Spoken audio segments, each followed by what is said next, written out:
Hello and welcome back to No Longer Legally Detained, the podcast about...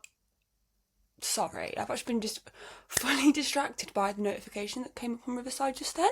Okay, start again. Scene. Hello and welcome back to No Longer Legally Detained, the podcast about life after the psych ward. How do you navigate being an adult when you never expected to be one? And that was a thumbs up for those who are just listening, not watching. Welcome back to the podcast. Happy Sunday. I have actually... Now Beverly sent me a message. Beverly, you're distracting me. For God's sake, woman. Let's put you on charge, actually, so you can't distract me. Right. Okay, Beverly, lovely. Too much. I'm here with Henry the Hippo Jellycat this week. Say hello, Henry. He's saying hello for those who are listening. This is actually take 2. I started recording this morning, and I actually was like I was in a coma. Got really stressed. Had a little scream. Decided I needed coffee. Went and got said coffee. It's in my hand for those who are listening, not watching. And went for a walk to get said coffee because, you know, we like to purchase our coffee because I don't drink alcohol. So I feel like actually it's fine to just buy coffee because you don't drink alcohol, you know what I mean? Anyway, now I've got a sore nail and actually, no, not a sore nail. Like my nail's like, what do you call it? Thing, and I need to pause actually because I can't focus until I've like filed it. Bear with, I'll be back. Okay, we're back. Completely lost my train of thought. Oh yeah, so I went and got a coffee, then sat on a tree and recorded a TikTok because literally why not? I also went to Aldi to get bare orange juice because I'm having to take antibiotics because yesterday I spent the whole day in honey, which was really beautiful experience, best way to spend a Saturday. And I really struggle to take tablets. I'm better than I used to be. I used to not be able to take them at all. Now I can take them, but I need a lot of orange juice. So my student loan is going on coffee, orange juice, and trips to the hospital, apparently. But yeah, so I've got orange juice. Now I'm just messing with a nail file. I'm literally so chaotic today. So I've got orange juice because I need a lot of that to take my antibiotics. Got Henry the Hippo Jellycat. And yeah, life is a lot. So let's catch up what has been going on recently in my life. Well, very exciting. I'm going to the European Youth Parliament event this week in Strasbourg. It's my first time being abroad since 2015, which I'm really excited about. Also a little bit nervous. Well, I say that, like, that's literally the most autistic, like, I just said that because I should say it. Oh dear. I actually haven't thought about it because I am so stressed. Like, stressed with a capital STRESSED. Like, I am so stressed. And it's actually, like, I'm laughing about it because if you don't laugh, you cry, you know what I mean?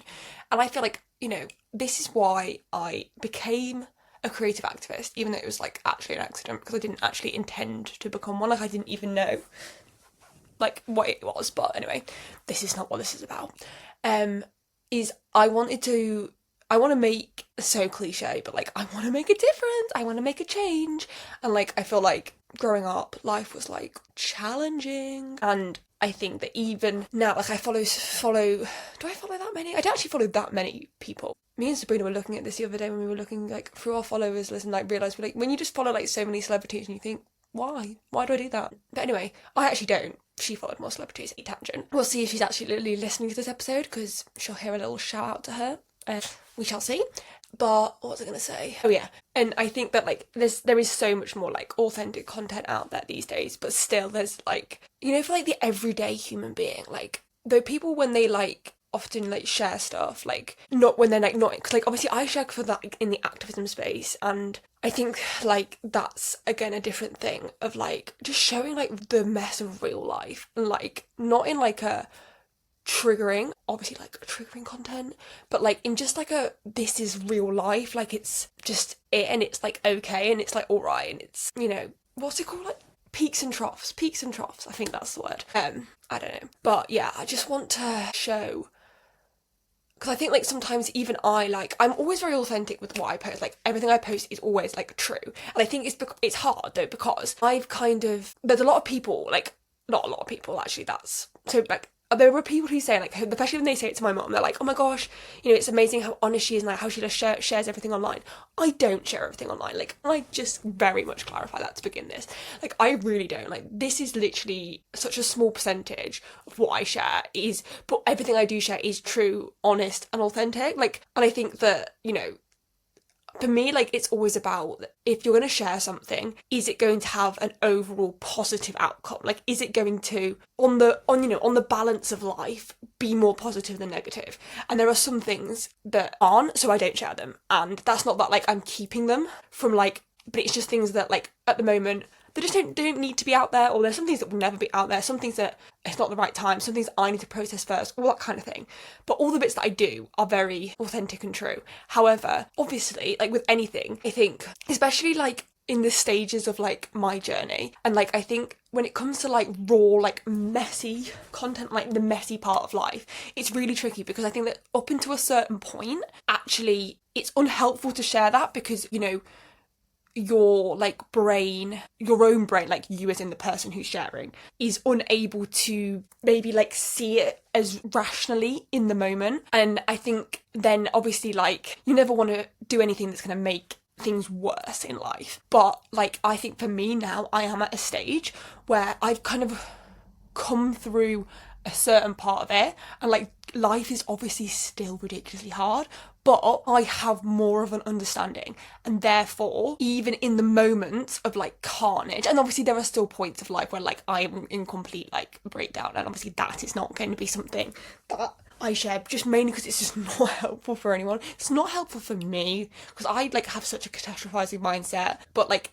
I do feel like I can share a bit more of like the messy side of life, because I do think that like I'm in a stage where I can show it in the authentic way that it is, but also being able to like caveat and show it with like kind of the narrative around that like makes it helpful and not a hindrance, if that makes sense. I don't even know if that makes sense. And whether that's even what people want to hear, but I do feel like for me, it's really tricky, because I feel like there are like two extremes. We have like obviously the unhelpful content within like life of like whether that be mental health, neurodivergence, trauma, all that kind of stuff that isn't helpful. And then you have like the other end where people kind of are further removed from that situation, and like it can be hard to kind of see the process between those two things. And obviously like there is a stage of the process that's unhelpful, like to document at the time, but I think like as you go through on the later stage, there is like ways of like, depending on how people are, like how they process. And I think that the main thing I would say is that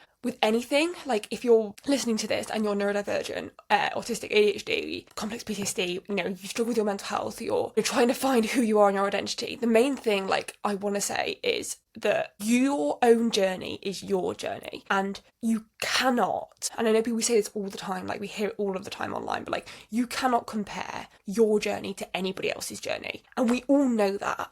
But then it's also like, yeah, but I don't know like even where to start. And this is something that I really had for so long, of like people saying you can't like compare.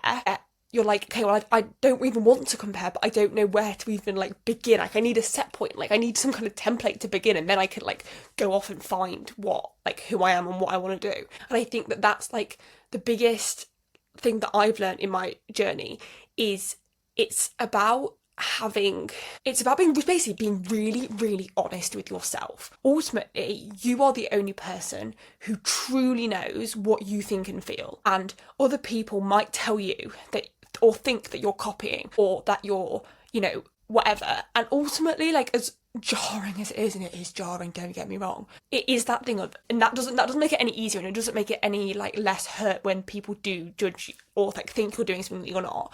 But like if we peel all of the layers back, the ultimate thing is you know you, and you don't, and no one else needs to know your truth apart from you, but you do need to like, you know your truth, and you know whether you're doing something for the right or the wrong reasons. And for so long, like I couldn't even admit to myself, and I think that there is such a big like journey of going through, like, you know, but the biggest change I found was when I was able to be really, really like truthful to myself and like honest and like know my truth. Like I know my truth. I know in life the things of which like what I really feel about things. And that takes a time to learn that, and it takes a lot of like unmasking and then like learning and like being able to be comfortable in like not knowing your opinion on something for a bit, and kind of questioning like your reasons behind things. And I think that like no one else actually needs to know your reason, and it can be something that you forever keep to yourself.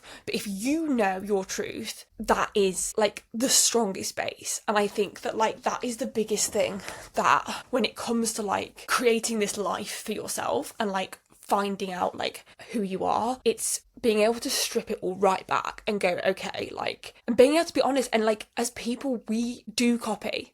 Like there is no original ideas. They say that all of the time. And I think that when it comes to like the current narrative around like overdiagnosis of autism and ADHD and like the kind of mental health epidemic that's going on, and then also like the potential, you know, we all like the whole thing of like people, everyone wants a label and everyone's got this and everyone's got that. And I think that like I have lots of very strong opinions on all of those things. And I think I sit in a position where I don't agree in terms of like the fact that there's overdiagnosis, especially when it comes to autism and ADHD. But although I am in no position to like say really, because, you know, I'm not a doctor, I'm not a researcher, and that isn't what this podcast is about. You know, always the disclaimer, not a doctor, not giving advice, just sharing my story. And if bits resonate with you, that's great. And if they don't, if you find it entertaining, continue listening. Like, give me a 5-star review on Spotify would be big love. You know, subscribe to the YouTube where I'm posting the video of this. Big love. Follow the Instagram. Big love. But it's, for me, I know, I've completely lost my train of thought, but I'm coming back. I know what I was going to say. One point at a time, Hannah, one point at a time. When I was in my journey, I followed loads of blogs, loads of social media, watched loads of things, read loads of books. Did I do that to gain tips on how to be more autistic or more ADHD? No. And I don't agree with that narrative. What I did was I read all of these things, I looked at all these things, and then I looked at them subjectively in like an educational way and was like, oh my goodness, that's so interesting. That's so interesting. I don't think I agree with that. Or, oh my gosh, I do agree with that. But I don't want to agree with that. But I do think that is me. And I took all of these things, like, first of all, like, the information. So, like, I learn about autism and ADHD. If we keep, like, onto the neurodivergence for now. I learnt about them. I learnt about them from a scientific point of view, a psychological, a philosophical, a sociological point of view. I learnt them academically. Then looked at, like, obviously, I had a diagnosis. I looked at the diagnostic criteria and I understood that from a medical point of view. Then I looked at it from a social point of view. And then I kind of went through people's stories and their lived experiences and their anecdotes and all of that as information gathering. And then while I was doing that, on the other side, I was working on myself, learning who I was. I say it away from the labels, not away from being autistic and ADHD. That is my neurotype. I can't untangle the two because that is just who I am, because that's the way my brain's made. I have a neurodivergent brain, so my brain is just that way. But in terms of the like label of like the medical model of like disability, I looked at them as separate things and then kind of brought it together in a way that like fits me. Because I had like the work on myself, the medical model, other people's stories, boom, boom, boom, creating little Hannah in the middle. And like I think that I don't think that's a very, very good way of explaining it. It probably still doesn't make any sense. But that is like my big passion of like other people's stories, peer support, lived experience is amazing. And I think that it does get a bit of a stick when it comes to things like this because people misunderstand the use of it. And I think that like, you know, if I watch somebody else's story, you know, I hear about how somebody else is like doing stuff, I know that I am not that person. And so in so many different ways, like what works for them is not necessarily going to work for me. What works for me isn't necessarily going to work for them. Just because you have the same label does not mean you have the same life. Like there is a difference between having a diagnosed like label of autism and how you experience autism and how your brain is your autistic brain. Like autism and being autistic, I guess, are different things. Obviously they're not, they are the same, but you know what I mean? Like for me, my experience of autism is still autism, but it's very different to say, you know, my friend Vintage, who they are autistic and they have their autistic brain and we both have a diagnosis of autism, but our experience of autism can be really, really different. And there are things that like Vintage does that they do around their autism that is like wild to me, and that like would be the opposite of help. And there are things that I do that would be the opposite of help for them. But there's also bits that they do that I could have adapted into my own routine in my own way that have really helped. Not because I've taken like, or I'm copying them, but because from having conversations and like learning, there's things that I've gone, oh, I've never even thought of like that as a thing. It wouldn't work for me like that, but this is how, knowing myself, I am able to then go, okay, well, I know my brain works in that way. So if your brain works in that way and that's why you do that, this is how my brain works. So maybe if I try it this way, that could help my brain. And I suppose like it's those kind of things. And I think that we can get so het up in the whole like, you know, all being like so, I don't know, like, I don't even know. I don't know what I was going to say with that. I don't know where I was going. Really ADHD, train of thought just gone. But yeah, so that's kind of one part of it. And then the other part I wanted to say is about like the authenticity and like, oh, actually I need some coffee. With showing up like it can, I think there's such a line between, obviously I said before, like helpful and unhelpful content. And I'm always like dancing around like that line, like making sure that I don't go over, and because I never want to create anything unhelpful. And actually like I've had a few situations recently where that kind of thing, not in terms of online stuff, but in like in person, and it's like one of my biggest triggers. It's my biggest fear. I never ever want to make anything worse, but you know, having lived this life, I don't want to be part of, and having, you know, especially within social media, like when I was when I was like 14, 15, I was in, you know, a really unhealthy community, like online, in relation to like eating disorders and mental health, and it was just like so toxic, and it really was so unhelpful. And like it's funny because at the time, like Beverly would be like, you know, it's making it worse, and I was like, no, it's not, you don't understand. And actually in 2020 I deleted all of my social media, and that was the beginning of my recovery. Like more so, you know, obviously there was lots of other like things that happened as well at the same time, but it really was so toxic, like, and I do know how damaging it can be, and so it's not something I ever want to partake in. But I also know that like there is so many people on social media, and you know, we're not getting rid of social media, so I want to create a little place on this kind of big wide internet that like is a place where hopefully, you know, at least somebody can see and go, you know, can see part like of themselves in aspects of my story or other people's stories that I share. And like, again, obviously it's all individual, but I came, you know, from a background of a lot of difficulties, and I came from a background of, you know, some really challenging things, and like I'm still living it. Like it's not like I'm like I had this but now like I'm this like perfect, even though there's no such thing as a perfect human being. And I think that I want to really show that like the true kind of belief of like what life can look like after the struggle. And that doesn't mean that there is not still struggles, but it's not all struggle. And I think that like for me, even like probably when I was like 18, 19, and like still following like a lot of people online who had like recovered, I still couldn't see my kind of life and experiences in that. And I think that like it's so interesting that actually like for me, the difficulty of like after the struggle when was like trying to learning how to live actually was the hardest bit. And I think that's why like I ended up being a revolving door patient for so long. And I think, you know, when I see other people online and people like who I was friends with, you know, during my journey, and seeing them like still stuck in hospitals and things like that, and I think, you know, a lot of it comes from that not the struggle in some ways, but the fear of living, and like not knowing how life can look, and not knowing how to create a life, and not knowing how to kind of navigate the lows and the highs that come with just normal everyday life. And also that thing of like, you know, online we see a lot of people who, you know, almost become influencers, you know, from this thing, and it's like obviously that's not necessarily realistic or even something that most people want. So actually like what is life outside of that? Like what does recovered life look like, you know? And I think that's something that I really want to share. And especially like for me, like the power of creativity is so massive. And like it really is what I used. And like I want to get better at like explaining how I used it. And obviously again, so unique, so different for everybody. But like that thing of, you know, having your outlet, having your escape. And like it's really tricky because there's a lot of those things that, like I say, Cams gave out the advice and look like at the time is so jarring and so annoying and so not helpful. But actually, when you get to like this stage, like where I am in my like recovery journey, there is so much truth in them, but they are misunderstood and misconstrued and misinformed at the time that they are given.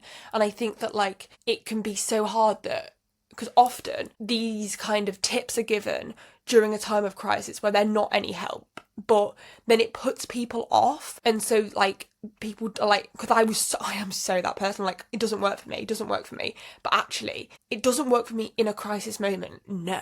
But actually there are aspects of these things that do work and are helpful for me and I can implement into my life in other parts, but because I've had such a negative experience of them, I'm like, no, I don't want to, because I don't think they're going to work. And I want to unpack some of the, maybe that's a series, maybe that's a series unpacking some of the myths and like, and some of the like misconstrued information and like how some of them I still don't use and they don't work for me. And that's just me personally. But so a lot of them I have implemented into my life and they do really work. Just my mindset has changed and my when and where I use them is different to when like I was told to use them, if that makes sense. But yeah, I think it's like I don't like know where I'm going with my like legally detained, and it's something that I'm wanting to develop further into like my activism and like my work, and eventually like into kind of creating more concrete resources for people. And I think that that's something that's like really hard because I'm not a medical professional, I'm not a counsellor, I'm not any of those things, and I don't want to be any of those things, and I don't want to give out advice because I've got absolutely no place to be giving out advice. However, going through stuff, like I could never find like the information that I wanted, or like the kind of like worksheets or whatever that like are like a kind of like a formula that you then apply to yourself. So it's not like other people, because I do think that like no one else can tell you how to do it. That doesn't help. But you can't just pluck it out of thin air. And I think there is a difference between like being told how to do something and being given like resources that allow you to figure it out yourself. And I think that is what I want to help create, because that is the thing that I was missing. Was there was a lot of advice, people telling me, and then that didn't really work. Like I like the information, but then it's like a formula of like putting it through that then like you can interpret it in your own way, and that is something that I want to do more of. So if you've got this far and listened to this far of this episode, that is really cool. Thank you so much. Please comment. I think let's comment the hippo emoji. Surely there's got to be a hippo emoji. That can be the little thing of like, if you get to the ends of episodes, like whatever jellycat that I've got in the episode, you can comment that emoji and I will love you forever. And if I'm not really following you back, I will follow you back on socials because that's iconic. Almost certainly I probably do, because I don't know who actually listens to these. Probably just Beverly. And I do actually follow you back, Beverly. So all's good. But yeah, what was I going to say? Completely lost my train of thought. But yeah, no, please do let me know of things you want to hear on this podcast, because I have had a few messages of people being like, oh my god, I love your podcast, which actually means so much. Like genuinely, every time I hear someone's actually listened to an episode that's not my mom, I'm like, and especially if they like it, I'm like, stop it. But yeah, if there are things that you would find interesting, please let me know. Also, please do share with anyone who could be helpful. Please share on your Instagram, please share on your socials, LinkedIn, I don't care. On your family WhatsApp group, anywhere, any sharing is amazing. And yeah, let's keep living authentically. And yeah, it's all a lot out here. Life is a lot. It's all a bit much, but we're going to navigate this together. We're going to keep going. We're going to keep living unapologetically and authentically. And follow my TikToks for kind of very rambly, basically, but that's going to be like my digital meltdown of just like, follow my professional Instagram for Legally Detained, the podcast, NLLD, the podcast. And yeah, I will see you all next week for another episode. Thank you so much for joining. Thank you for being here. Thank you for living, existing and being. You're amazing. And remember that your life is a radical act of defiance. Lots of love.